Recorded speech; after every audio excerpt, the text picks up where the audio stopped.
So you're gonna get me in trouble now.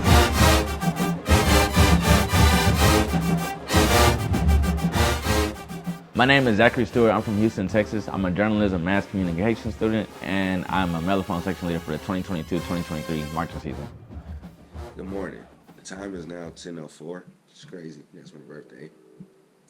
And normally, I'd be getting up, getting ready to go to my ballet class, doing some, tendus, some pliés, some renegades. But class is canceled for today. So I'm going to use this time wisely. I'm going to clean up my room. I haven't been able to clean it up. Knock out some math homework. And yeah, I'm going to see y'all when I go to the student center to get ready for the rest of my day. So first question, why'd you choose A&T? Actually, A&T was like the furthest thing on my choice list. Like my senior year, I was committed to going to Texas Southern because that's where my big brother was. That's where a lot of people in my family went, either Texas Southern or Southern, because that's pretty much where the family goes. But then during band camp my senior year, a guy named Brannon, he came and he just started preaching the good gospel about A&T, and he showed us the Bruno Mars show, and I was sold from there. So then I just started doing research. I watched the Honda show. I watched the Honda in the band room rehearsal. Like that one was fire because like people had on like little Naruto headbands. It was just so much blue and gold and Aggie pride. I was like, man, like this reminds me of Yates. Like I need to go ahead and get out there, get with them. I'm walking out the door. Apparently, all of my classes are canceled now. All right, deal. That's my roommate.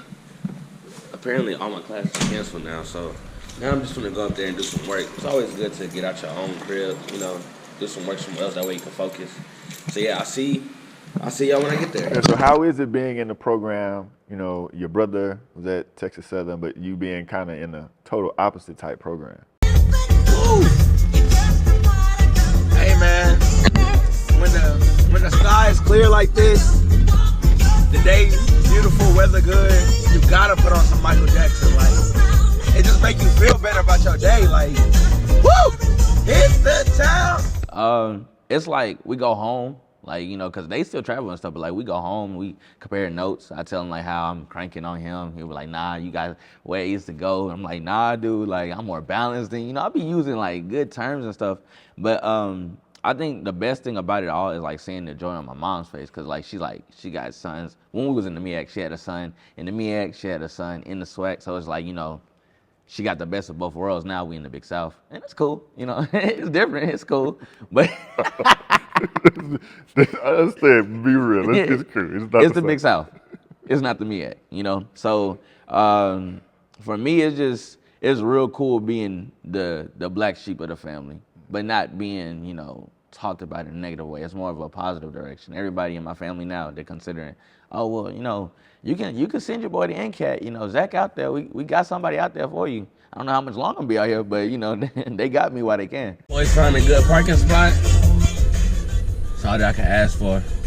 All that I can ask for. If you ever been on A&T campus, and if you looking to come to A&T campus, having a car is a hassle, man. Having a car is definitely a hassle. How is it on campus as a JOMC major?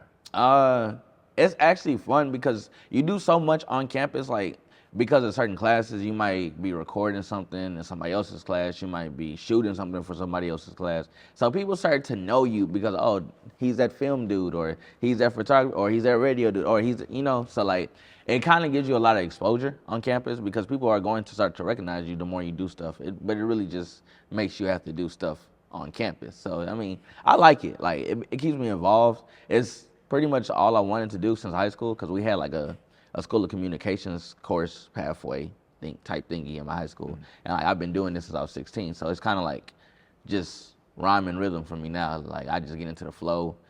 I like it. Just to realize I didn't give y'all a fit check, you know what I'm saying? It's your boy Cactus Zach. I don't never put on nothing that's not cool, you know what I'm saying? Don't never walk out in the public not looking good. You see me, you see it. Shades, got it from the mall, you know what I'm saying? Levi shirt, Hollister shirt, ripped jeans, Jiraiya backpack. Just a cool dude. Oh, my hat. So you have a persona, right? If it's energy, it's fashion, your little get up, right? Yes, sir. What brings that out? When I was in middle school, we used to wear uniforms all the time. And so I was like, man, like I'm tired of walking around in khakis and in a blue shirt, bro. Like, this is lame. Like, I could wear whatever tennis shoes I want. So I used to wear like bright little orange shoes and stuff. But I used to think to myself, this don't match though. Like, you know, I'm adding all this drip to not match. That's never been my thing. I don't like not matching. Like, too many colors is just, it's a rainbow. It's not enough. It's too much. So when I got to high school and things was kind of like free dress, I started like trying out different things. And I also realized that I used to be in a shell. Believe it or not, I used to be really shy, like really, really, really shy. I would hide behind my mom's pants leg and stuff. I was that kid. I would make my big brother speak for me. I was that kid. Like, I just didn't talk. Like, I don't know if it was I was shy or I just was so egotistical. I just thought that I was better than everybody. I didn't want to talk to them, which I had to grow out of. Where it comes from, a multitude of things. I don't like being down. Like, that's just a weird feeling to have. It's a negative emotion. Everybody has it, and everybody has to have it. But my thing is, when I'm sad, I sit through it. I close myself off from the world because I feel like my sadness is, you should never compare people's pain, but I feel like mine is a little bit stronger than a lot of people. So I try to close mine in so it doesn't seep out to other people. And I just sit with it for a little bit, for however long as I need to. And then once I'm out of it, I'm out of it. There's no point dwelling on it, going back to it. And I think that's really the thing that helps me be so energetic. Because the same way I am with negative emotions, that's how I am with positive emotions. Once I'm happy, I'm in the happiness. I let that last for however long it's gonna last. Nobody's gonna mess with it. Like, I could be the happiest person in the bedroom and, you know, somebody be like, oh, well, y'all did XYZ, ABC, 1, 2, 3 wrong, and I feel this way about it, and I feel like y'all should feel this way about it. That won't affect my mood. Like, I already decided for that moment that I'm gonna be happy. I'm gonna be energetic, and I'm gonna be as rowdy as I can be. So there's no point in stopping it. Like, it's gonna keep going. I just really feel like once you have something set, stand in it. Like, be firm in your conviction. You happy? Stand on it. Be happy. You sad? Stand on it. Be sad. But don't let it overpass the next moment, you know? Like, you have these moments. Life is short. You have these moments for a reason. People say hi. My favorite crabs is, you know what I'm saying? Fall 19, long live Fall 19. Hey. Y'all say hi to the camera. Hey. Thank you. Yeah, my birthday was yesterday, so probably got and my day in the life.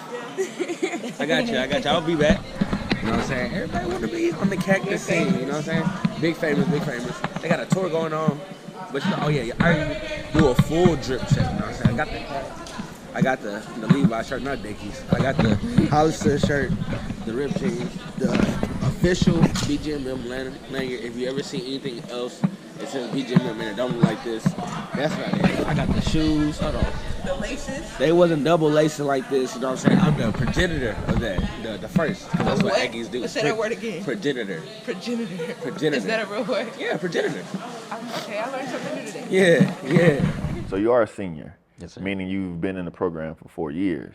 And each year you've seen 4 different types of the band, because there was your freshman year in 19, you went to Honda, then you had the COVID year, then we had the return of band, and now we're here. How has your process been as a member of the Blue and Gold Marching Machine?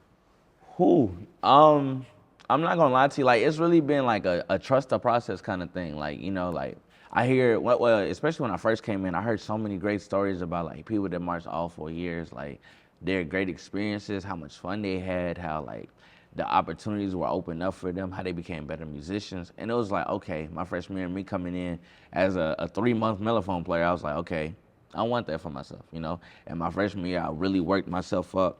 I went from not being able to play a C above the staff to busting Fs out the staff. So like, I really feel like I improved a lot my freshman year, and then my sophomore year, that was the COVID year, of course, I didn't really do too much improvement. But what surprised me was when I came back for the return, you know, the black and white year, the return last year, like, I was still doing good. I had got braces put on, I was still doing good. The only thing I can say is I really feel like I missed out on something. Like, I really feel like a lot of us were robbed of opportunity of a second year, you know what I'm saying? So like, I don't feel too bad about it though, because at the end of the day, like, it still made us kind of different. Like, it made us, we're the only BGMM members that had to go through that. Like, nobody, not the legends. We will be the legends soon. Just like, yeah, man, they was still cranking COVID year and all. They was cranking afterwards, COVID year and all. 2 years after, they was cranking COVID year and all. So it's like, I don't really worry about it too much, but it is something like sometimes I think about, dang, like what would have happened if we would have had a regular season that year? Like what would the band look like now? Like how would we sound? What would be different? Who would be in charge of leadership? Who would, you know what I'm saying? Like if we had the full core, because people unfortunately left and didn't come back because of COVID. But if we had the full core, like what would we be, what damage would we be doing to the Big South? What damage would we be doing to the band world as a whole, you know? Y'all wanted a day in the life, man. Y'all really getting a day in the life. Because when I tell y'all my day be so all over the place. No, not boring, just all over the place. Like I said I was going to come do some homework and study. I'm kind of caught up in all my work, so I kind of don't need to. Like I could, but I don't need to. So now I'm just going to go adventure. Your sophomore year, you know, you didn't return. You stayed in Houston, did school virtually.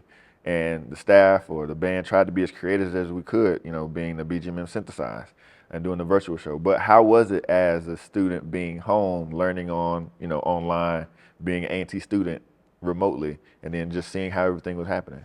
I'm not gonna lie, the hardest two things were, as far as schoolwork was concerned, you know, we're an hour behind in Texas. So like the hardest thing was starting to remember like, okay, if it's due at 11:59 for them, that means it's due at 10:59 for me. Like Zach, you gotta actually, you can't wait that forced me to not wait until the deadline of assignments, because it's like, okay, I'm gonna forget regardless. Like no matter how smart I am, no matter how many reminders I set on my phone, I'm going to forget that they're an hour ahead just because it's schoolwork. So it made me like, you know, be more proactive than reactive, because it's more like, okay, you get the assignment, get it done now. You get the assignment, okay, you have maybe a day or two to not get it done, but try to get it done before the week is up. And the second hardest thing was actually watching the BGMM synthesized stuff. Cause I was home, and the Mellophone section was deep that year. They was like 12 strong. I was like, hey, yo, like they dumping. Like I think that's what made me come back my junior year to and show the section like, hey, I'm not here to mess around. Like, you know, I heard y'all was playing last year. I can't let 19 look bad. So it was hard watching y'all, but it was hard in a way of, man, like I really, really love that program. I can't wait to get back out there. It wasn't like man, I'm hating, man. They out there doing mass dances and mass field shows. Like, nah, it was cool. You know what I'm saying? Miles, welcome to the day in the life. You know what I'm saying? Where you Hello, at? y'all. I'm heading to my math class that I was supposed to be to like 5 minutes ago. It's all right. It's all right. I'm going. You go ahead. We love to see successful students. As a Texas native, you know, I'm from Texas, from Fort Worth, and you've been from Houston. What's been the biggest adjustment being in North Carolina? The biggest adjustment was definitely my freshman year. There was nobody in the band program from as far as I was. And there was actually a girl named Keilan. She was from Sacramento, but like that's still like that's far from Texas. So it's not like we could connect at all. And then she was a senior, I was a freshman. I just wanted to get here and do my work and then leave. So I really didn't have time to try to connect with her anyway. But beyond her, there wasn't really nobody from Texas, Louisiana, maybe people from Mississippi, but I don't have family in Mississippi like that, so I don't really too much know them folk. But it was definitely an adjustment my freshman year. It was times I felt lonely. It was times I felt like, dang, like, you know, especially after seeing like my billing statement, I was like, man, if I would have stayed home, like I wouldn't be going through none of this. But like people in the band program, they really like, you know, solidified, hey, you got a family here now. So I started being more receptive to that. They started being more receptive to me, and it just, you see, now I'm real comfortable in the band program. Like, I really feel like this home part two. So I'd say the hardest adjustment was really just getting to know my people. It's a lot of good people here, but I mean, it's a lot of bad people here too. I mean, that's pretty much anywhere you go though. So like, because I didn't have parents here, I didn't have my older brother here, I didn't have older siblings, older cousins here, it was really like, okay, Zach, forge the path on your own. Make sure you pick the right people, stay with the right people. And if you see that the right people are starting to become the wrong people, either get them back right or leave them in the dust. Like college is like that as far as life lessons are concerned. Like it really teaches you. And going away from home, I recommend going away from home. Like I recommend going away from home. I recommend strongly, 10 out of 10, going away from home. It's gonna make you a better person. It's gonna make you a wiser person. Like not even just a smarter person. It's gonna make you think about life choices with everything you do. I go to the calf and I think about how the food's gonna affect my stomach 2 days from now, you know, like, because I have to think like that. My parents aren't here to think for me. Currently on the way back to the crib. Student center was a bus.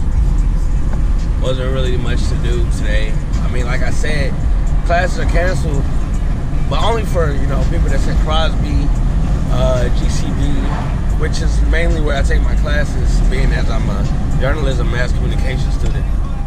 So for the time being, I'm gonna just go back home. My Wi-Fi works better from the crib, so I'm gonna just go back home, do some work, and get ready for my next adventure at 2 o'clock. I'm at the crib, getting some homework done, you know what I'm saying? Kinda got a little, I like to watch anime when I do my homework, so shout out to One Piece, you know what I'm saying? Gotta keep the One Piece on deck. That's one of my favorite animes. I got the lovely Fall 19 people in here. Make sure that the camera's on y'all, right? Yeah. That's my roommate. And that's my craft sister. You know what I'm saying? We just studying for success, you feel me? You talking about like not being home, but going back home, went to National Battle Bands twice. Mm-hmm. So how was that being able to return home as a musician with the BGMM?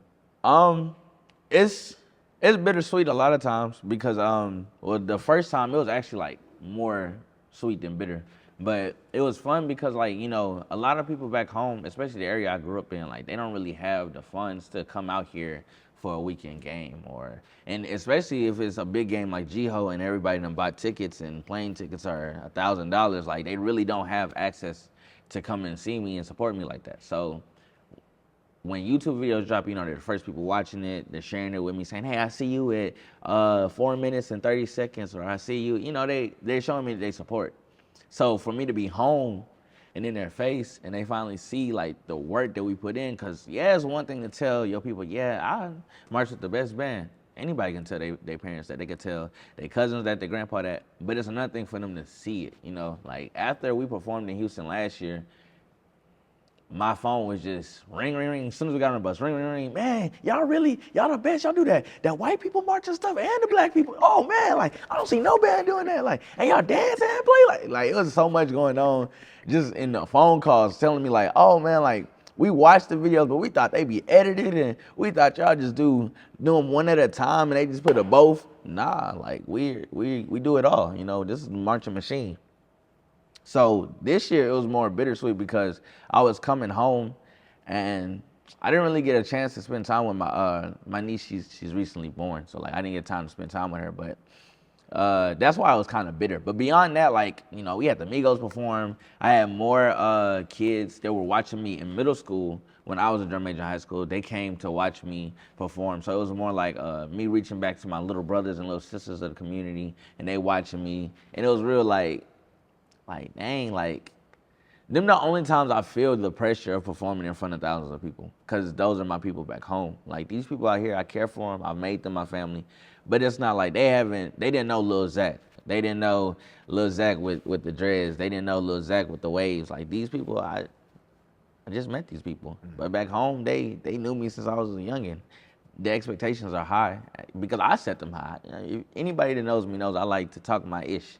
I love to stand tall and poke my chest out and just talk so confidently. So, like, there's nothing wrong with that, but when it's time to rise to the occasion, you can't back down.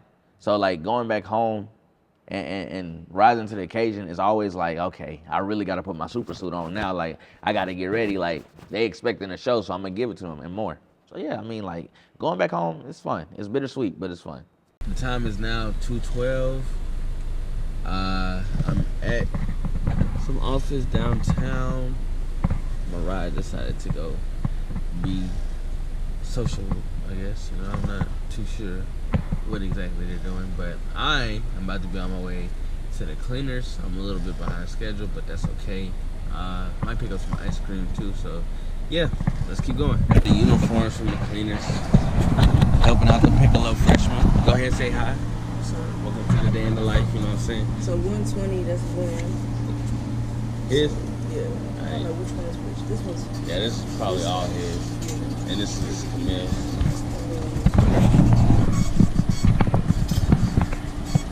Did you ever find Camille for that? Probably in the car.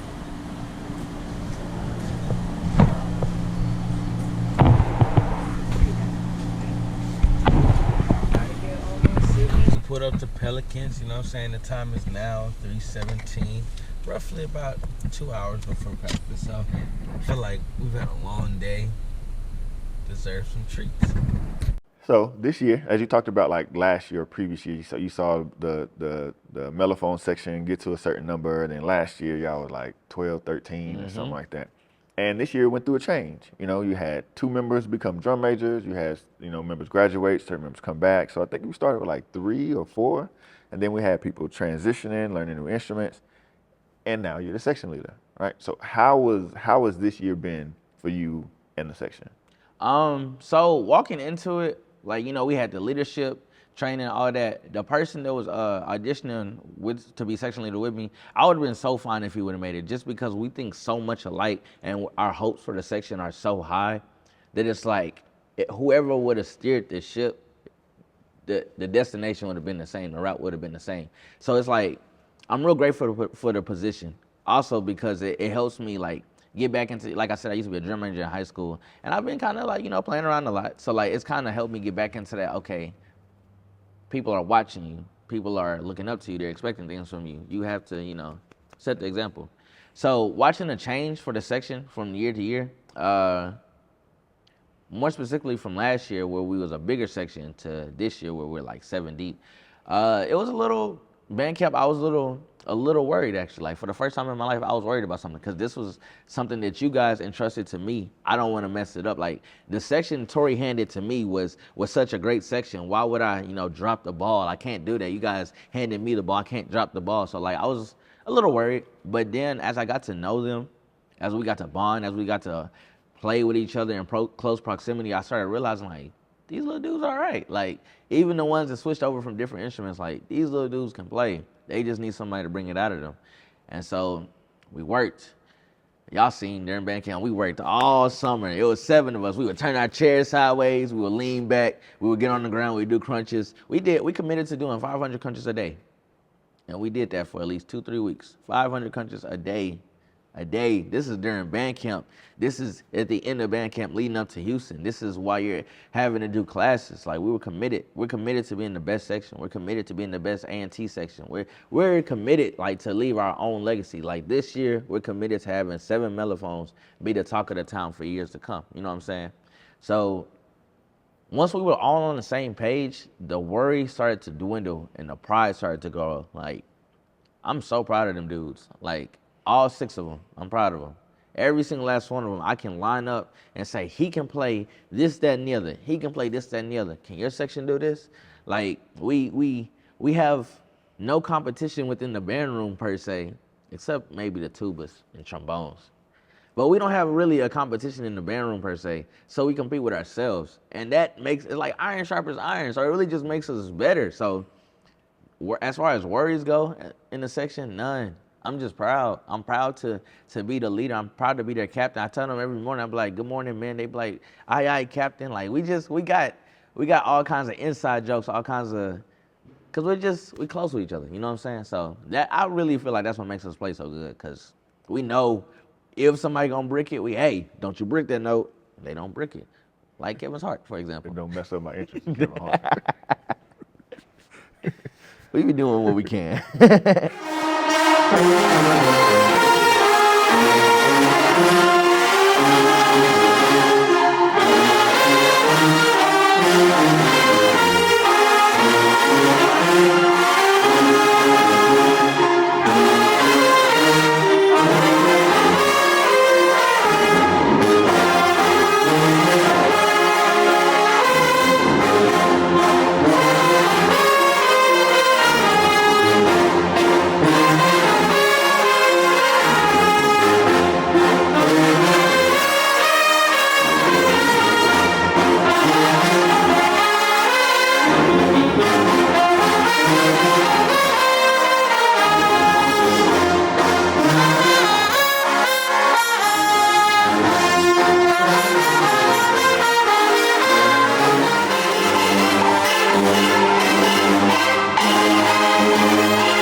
All right. Last one. What do you want your legacy to be as a member of the Blue and Gold Marching Machine? My legacy? Oh, I got to think about that one. Hold on. I really just want people to be able to say, whether they march with me or not, Zach was an energetic force within the band program. He was almost like a hurricane. Like, he came through and he shook things up so much that things won't be the same. Like, he leave, the chants. We gotta embody the chants now. Like, we gotta do them louder. The dances. We gotta do them, man. Like, y'all not remember Zach? Like, bro, we gotta do Zach justice. The music, man. Zach used to crank on this. Like, oh yeah, nah. I just want them to look back and be able to say, Zach changed the way I think about bands. Zach changed the way I think about life. Zach was truly a leader. He helped me. You know, I just want somebody to be able to say, as long as each one reach one and teach one. I just want to be able to say that I did that. And I think I'm going to be able to, the way this season is looking. I think I'm going to be able to.